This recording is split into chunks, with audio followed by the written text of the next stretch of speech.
what does this have to do with this? He calls it a prank. His coach had other ideas. We have his revealing story. You don't usually see this guy dressed like this, but he was part of the starting lineup before the Board of Trustees. The latest on that ongoing academic scandal. And the party's over before the big dance, but the UNC women were the last standing from our area in the NCAA. Carolina Week starts right now. From the UNC School of Journalism and Mass Communication, covering Carolina in HD, this is Carolina Week.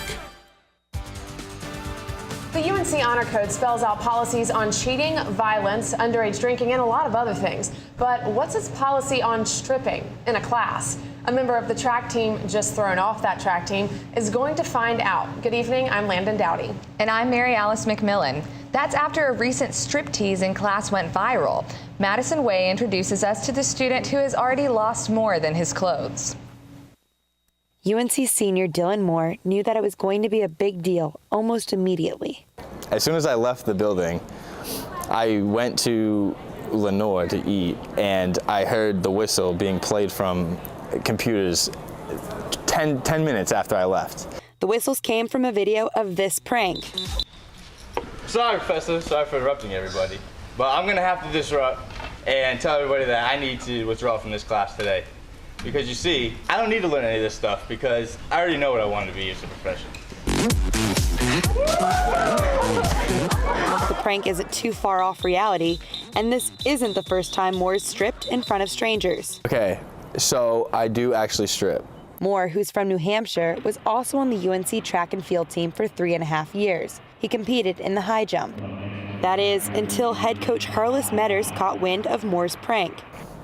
He was just like wondering why I did it, you know, why I thought it was okay to do that, and like he really wanted me to just apologize. If I was apologetic, I would still probably be on the team, but I'm not apologetic.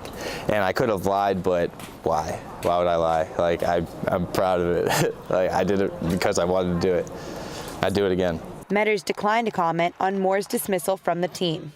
And the track coach wasn't the only one who wasn't fond of Moore's striptease. Moore is facing honor court charges for that video and 2 other prank videos that take place in UNC's libraries. The honor system couldn't comment on the former athlete's newest obstacles for legal and privacy reasons. Moore says he'll face a conduct charge for undermining the integrity of the university. I think if it was just an isolated incident and it was just that one prank, it would be cool. But since there's more pranks that take place within academic settings, that's what they have a problem with. Though the consequences have been steep, Moore doesn't regret his stunt. College is almost over for me, and so I wanted to leave an impact, a heel print. And he certainly has achieved that. In Chapel Hill, I'm Madison Way. And for those of you wondering if Moore was enrolled in that biology class, the answer is no. He simply chose the largest class on Connect Carolina and coincidentally planned his prank on the final day of class drop period. Nothing funny about a male student, a stranger entering a female's dorm room in Lewis Hall naked. That's right, naked. 21-year-old Charles Talmadge is facing multiple charges after being tased and arrested by police. Talmadge is facing charges of breaking and entering, second-degree sexual assault, and vandalism. Police also say they found him in possession of marijuana and drug paraphernalia. Talmadge is out on jail on bond. It's that stubborn scandal that just won't go away. Athletes and academics here at UNC. But the university's trying, and it trotted out some familiar faces before the Board of Trustees in an apparent effort to change the subject. That while even more damaging relations emerge on the national level. Kathy Morgan came to UNC in 1979 on a full scholarship as a student athlete. The former gymnast dropped out as a senior when that scholarship didn't cover her tuition. Morgan says that it's hard work to keep up sport and school. I think, their accomplishments need to be praised because they've really worked hard to get where they are. Picked off by the Tar Heels, Deontay Williams. Other former Carolina athletes disagree. Deontay Williams worked hard to play football at UNC, but is disappointed that he took academic shortcuts or paper classes, something that he told ESPN advisors directed him toward when there was a GPA problem. I feel, angry at myself for allowing it, for having these blinders on. Blinders that he says even the coaches had. I think the coaches knew enough to understand what was going on. I think they knew about the system itself, and if a guy was in trouble, the immediate response was, why not put him in a paper class? After hours spent tutoring athletes, whistleblower Mary Willingham responded by showing this example of the system. This is not even close to college work, yet this athlete was awarded an A-. Dealing with the aftermath of claims like that falls in the hands of Chancellor Carol Folt. She's agreed to sit down with Willingham. And then she'd like to talk to me about her opinions about athletics and academics. The athletic department and current student athletes went before the Board of Trustees in an apparent effort to give another side to the story. I know all my teammates. I've been in study hall with them, and trust me, we all can read and write. We take pride in what we do academically. Athletic director Bubba Cunningham says he's seen all the latest revelations in national programs on HBO and ESPN. He says he has not talked with Willingham, but says he remains focused on student athletes. We try to encourage them to do the best that they can possibly do. Joining Cunningham before the board were 5 current other athletes, including Paige. They all said their daily routines are strenuous, but had total freedom in selecting their classes, rejecting many of the claims Willingham is making. By the way, Kathy Morgan, who we introduced to you at the beginning of our story, will graduate this year, 33 years after her class. Carolina students had the chance to sit down with the top person in the UNC system this week, President Tom Ross. It was a part of an open forum organized by Honor Court officials and the Student Advisory Committee to the Chancellor. Ross discussed the university's Honor Court, saying it's important the honor system is student-led to build a culture of integrity. He also tackled other topics such as tuition, the treatment of student athletes, and other UNC issues. Students also had the opportunity to ask the system president questions. Around 40 students attended the forum. There's been a lot of talk about the latest teaching method to hit Carolina. It's called the flipped classroom. That's because it's not your traditional lecture, and some students seem to be flipping out about it.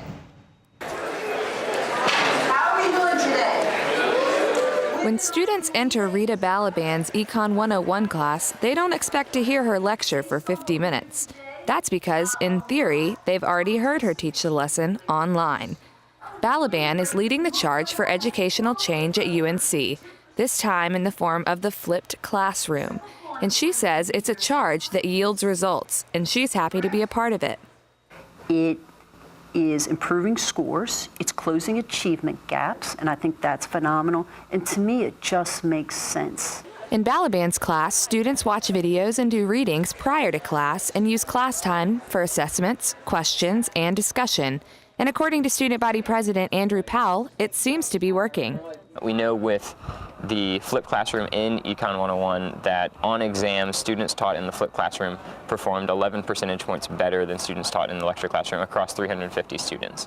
But freshman Sarah Flowers says she's not one of those students. I do think I'm in the minority in this, but I'm somebody who learns really well from lectures and really enjoys lectures. Flowers isn't alone. Even though many of her peers support the flipped classroom, she says there are others who aren't on board yet. But Balaban says that this pushback makes sense. Here you're going to have maybe more unhappy people because, first of all, it's a dramatic shift than what they're used to, and it does require work up front.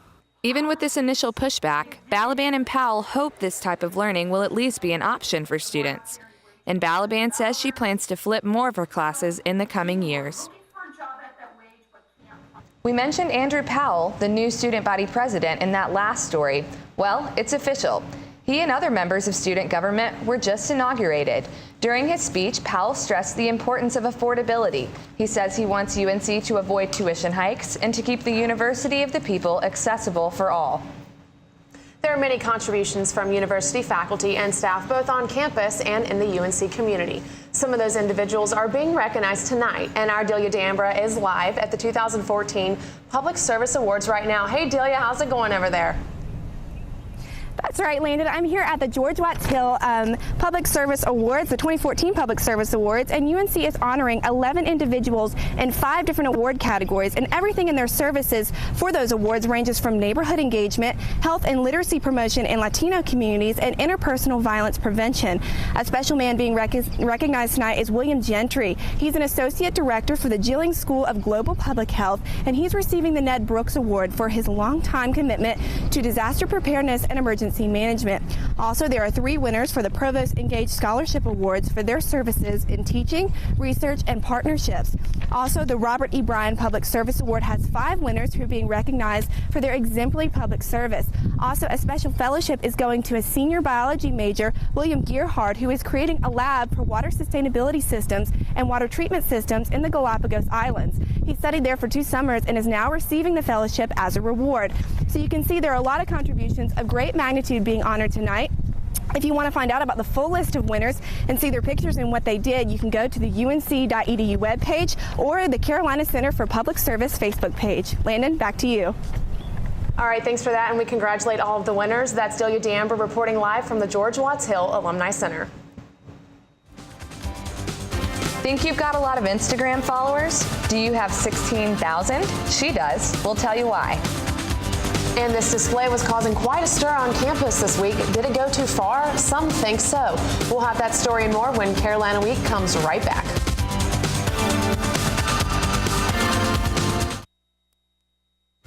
Be sure to check out Carolina Week online at carolinaweek.org. Connect with us online by liking the Carolina Week Facebook page and following us on Twitter at Carolina Week UNC. People think I'm trash, but they're wrong. Today I'm just an aluminum can, but one day I could be a stadium.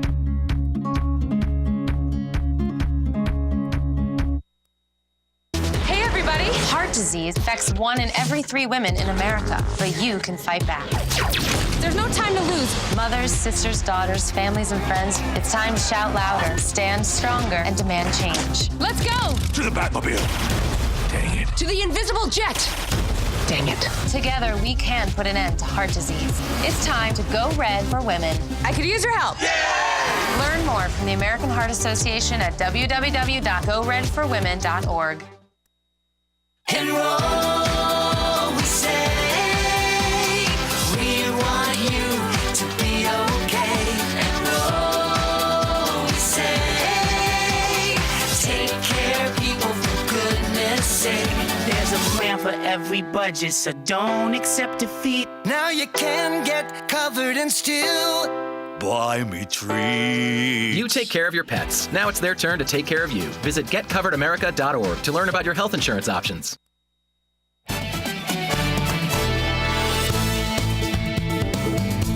Be advised, we're about to show you some graphic pictures, and we think it's important that you see them. Not that we're supporting one side or the other.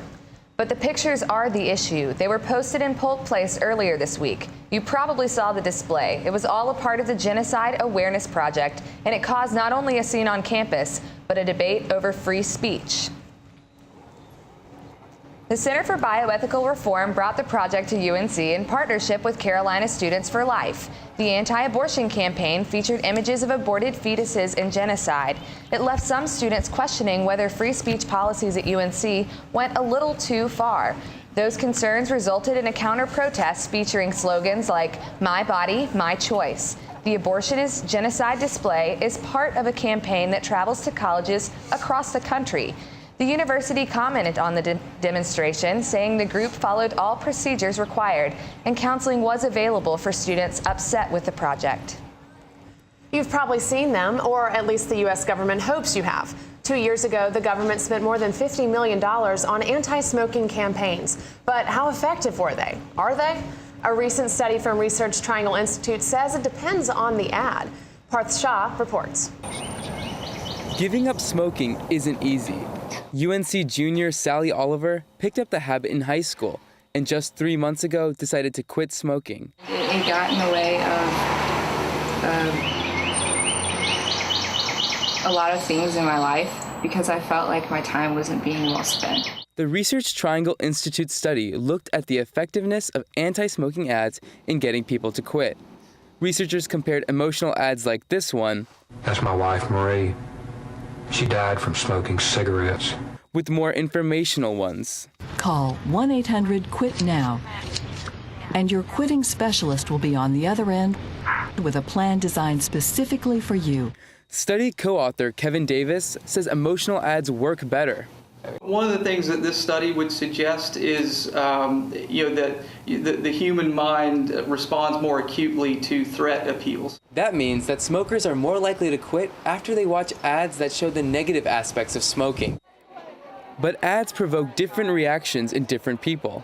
At a Chapel Hill health fair, public health educator Kobe Austin talks to people about the value of quitting. Austin says anti-smoking ads can help people quit. The ads can have a huge impact on helping people get to the point where they've made that decision. It's going to be different for each person. Some people will want to taper down their use, some people go cold turkey. I'm letting myself accept that it's a process. Emotional advertisements may start that process for some people. In Chapel Hill, I'm Parth Shah. How many social media followers do you have? You probably don't have 16,000. I know I don't. But reporter Emily Palmer met up with one student who does, and she has the story behind all those followers and the responsibility that comes with it.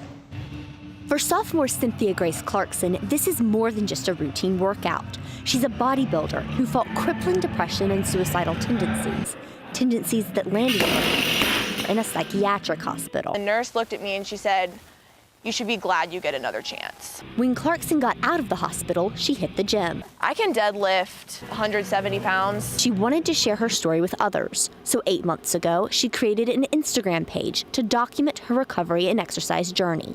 She now has 16,000 followers. It's really amazing and humbling. Her message is simple. I got another chance at life.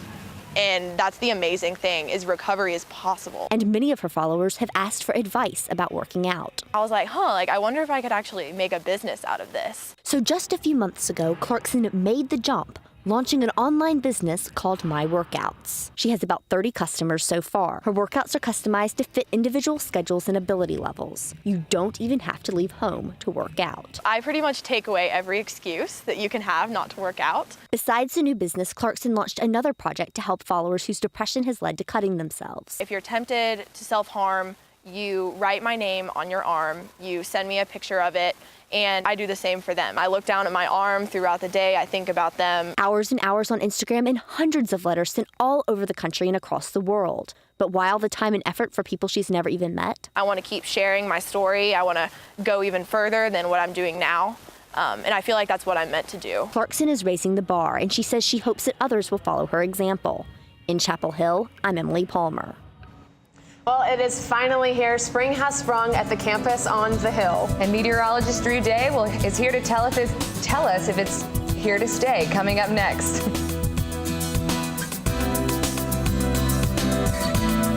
Can you help me with this? My new dad teaches me all kinds of stuff. Sure. He helps me with homework. That would be 3.6795. Thanks. Yep. He helps me with my decision making. I wouldn't use this one. Ever. And he's even teaching me how to drive. And that's why cars have bumpers. I'm learning so much. You don't have to be perfect to be a perfect parent. Thousands of kids in foster care will take you just as you are.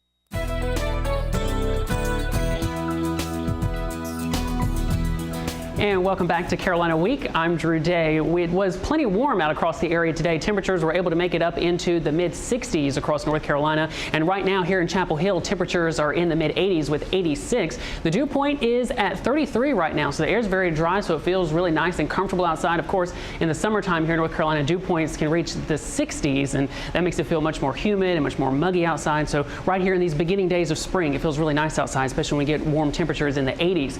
We have plenty of sunshine across the the state today. Not a lot of cloud cover to speak of, just a little bit right there in the southern part of the state. You can barely see there. But so as we back out and take a look at the nationwide picture, we are watching this area of cloud cover just off to our west. There's an area of low pressure located right back in here over Oklahoma. And this is the weather system we'll be watching in the coming days, as this area of low pressure will be moving off to the north and east, and a cold front will develop on the south side of that area of low pressure. And that cold front will then be pushing eastward over North Carolina and bring us the chance of showers for Thursday and Friday, but it doesn't look like it's going to be a whole lot. So let's talk about those rain chances right now. We're starting off at 5 o'clock today. Again, no rain across the area today, and as we head into the rest of the evening, rain showers will certainly be and remain off to our west. So if you have any outdoor plans, temperatures will be nice outside and no need to bring a rain jacket. But as we step through tomorrow, you can see we'll just have a few light blue areas show up over North Carolina, indicating that there could be a sprinkle or two throughout the day. I don't think it'll end up being a whole lot of rain, so there won't be, I don't think, any need to carry a rain jacket or umbrella with you throughout the day back and forth to class tomorrow. Now, as we start off Friday morning at 8 a.m., we'll have a little bit better chance of rain. Again, it'll still remain light with these light blue colors indicating the light rain and heavier precipitation back off to the west with that cold front. Now, as we head through into Friday morning at 11 a.m., continue to see, again, just a slight chance of rain, again, on and off throughout the day, but the amounts of rain won't be a whole lot. So again, just carry a rain jacket or umbrella with you just in case. But again, don't expect a whole lot of precipitation from this. And even as we head into the rest of Friday afternoon and into Friday evening, the model here wants to generate just a few showers off in the North Carolina mountains, but as those move eastward, we expect they would fall apart as they cross the mountains. So overnight tonight, expect to see temperatures in the mid-50s, 55 here in Chapel Hill with mostly clear skies and a light breeze out there. As you head into tomorrow afternoon, temperatures will wake up will be in the upper 70s, and as you're waking up tomorrow morning, temperatures will be in the mid-50s at 8 a.m., low 70s by lunchtime, and they'll still be in the low 70s by 8 p.m. And as we take a look at the 5-day forecast here, again, not a big chance of rain tomorrow, so didn't even put a raindrop there. Better chance on Friday, but it's still not amounting to a whole lot. Temperatures over the weekend, though, will cool down. 70s Saturday and 60s on Sunday before a chance of rain on Monday. So finally some sunshine, and then you tell me rain? Yeah, 80 Saturday, 70 on Sunday, and then 60s Monday. So okay. North Carolina. Hey, April showers. Yes, exactly. Thanks so much, Drew. All right, you're welcome. It looked so promising, especially in the first half. But it was not meant to be. The details on the Carolina women's performance in the Elite Eight coming up.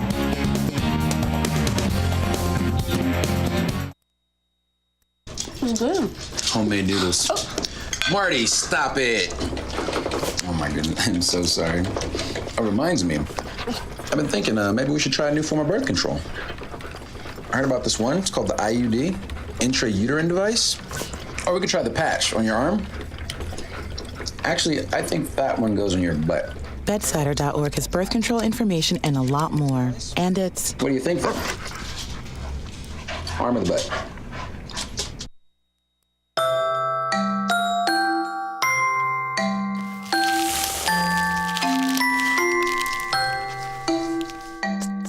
Kids will spend 8 minutes decorating their little brother.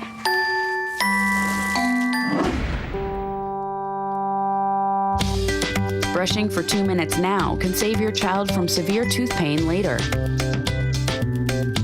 2 minutes, twice a day. They have the time.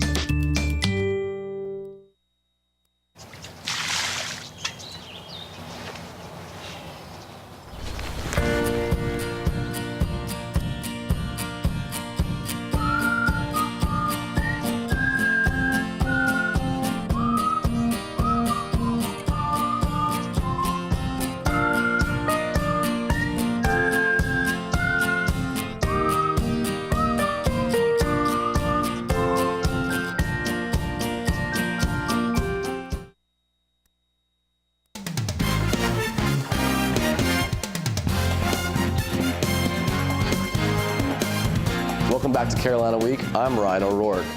The Tar Heel basketball season is officially done. Last night, the women's basketball team fell in the Elite Eight to Stanford Cardinal. It started off so well for the Tar Heels with number 15, Alicia Gray, hitting 3 threes to put UNC up 22-9 early in the first half. But Carolina couldn't hold on to the early lead as the Cardinals stormed back and managed to cut the Tar Heels' lead to 6 going into the break. The second half was more of the same from Stanford as the Cardinal continued to score while also limiting the production of Tar Heel star Diamond DeShields. DeShields was held to 13 points on 1 of 6 shooting from behind the arc in this emotional Carolina loss. And the season's over for the women, but there is a silver lining. There are no seniors on this year's squad, so the team will have another year together. Another year older, another year wiser, right?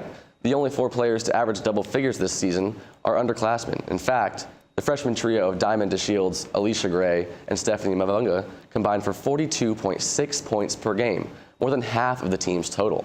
The team will also welcome 5-star point guard recruit Jamie Cherry, the 49th ranked high school prospect in the country, according to ESPNW. All that and Hall of Fame coach Sylvia Hatchell, who says she'll be back on the bench next year. And the University of North Carolina is known for producing successful athletes. Michael Jordan, Mia Hamm, and Julius Peppers, just to name a few. Our own Ben Walsh meets an athlete hoping to add his name to Carolina's illustrious list. The time is 7:30 a.m. The temperature is 24 degrees, and the North Carolina soccer team is hard at work preparing for next season. There's one player, however, that may stand out. I'm Jalen Markey. I play for the UNC men's soccer team here. I'm a freshman. I'm from Seattle, Washington. What makes Markey special is the fact that he was recently called up to train and be part of the United States under-20 national team. It was random. I was like just kind of laying in bed, and it was like midnight, and my phone went off, and I saw it, and I was just like, wow, this is crazy, and I was really excited, and it was awesome. Markey is one of 36 invited for the 9-day under-20 camp held in Lakewood Ranch, Florida. We had a couple friendlies, like inter-squad games against each other, as well as a game against like a combine team that was down there. So we got a couple scrimmages in and a lot of practice, which was great. Markey believes playing for a historically successful program like UNC can only help him as he strives to become a regular for the national team. I think it's definitely an added advantage to play here and helps you get called into the national team. Despite his call-up, the young defender is staying grounded and is focusing on playing his finest soccer. Trying to make it to the U20 World Cup would be one of my big goals, but just getting called in and trying to do my best every time I go is one of my other goals that I think would be good to strive for, and just keep doing my best to get called in and do well and impress the coaches. The Under-20 World Cup takes place in New Zealand in 2015. Reporting from Chapel Hill, I'm Ben Walsh. Jalen and the rest of the men's soccer team just started off their preseason spring schedule with 2 wins against Queen's University and Virginia. The UNC baseball team finally got back into the win column last night, beating UNC Wilmington 9-4. The Diamond Heels were coming off a 6-game losing streak, but were able to snap the skid thanks to a strong offensive showing from Sky Bolt and Adrian Chacon. Bolt and Chacon both had a home run, along with 2 RBI each. Designated hitter Tom Zengel added 3 RBI on 2 hits. The Heels will travel up north to start a 3-game series with Boston College on Friday. And, you know, the Heels are struggling this year baseball-wise, but there's still a lot of time left and plenty of games to be played, so I think they'll be all right. There is, and the weather was great for the game last night, so that was good, too. Exactly. Yeah. Thanks so much, Ryan. This is a relay, but it's not your typical race. It's Relay for Life, and UNC students spent last Friday night walking for the cause. Coming up.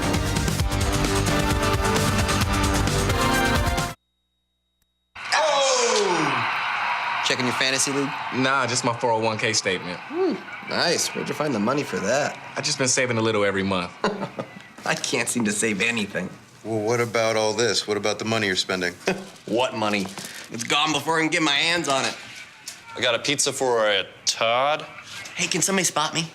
When it comes to financial stability, don't get left behind. It's 547. Get tools and tips for saving at feedthepig.org.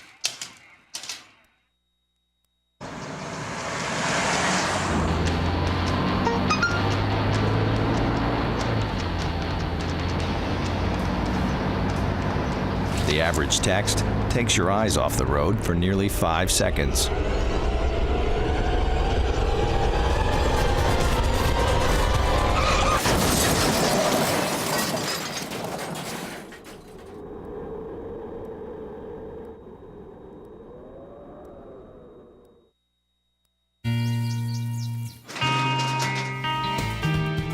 Got a job to do. The Eddie Smith Field was filled the other night, and no, not for a UNC track meet. Students in the Chapel Hill community gathered there for UNC's annual Relay for Life. Hundreds of people, including students, family, and friends, were walking in celebration of their year-long fundraising efforts. The event featured booths with different activities as well as performances from various Carolina groups. 1,300 participants helped UNC raise more than $100,000 this year. All of the funds raised will help the American Cancer Society distribute funds for cancer research, advocacy, and education. That does it for this edition of Carolina Week. Thanks for watching. Good night. Good night.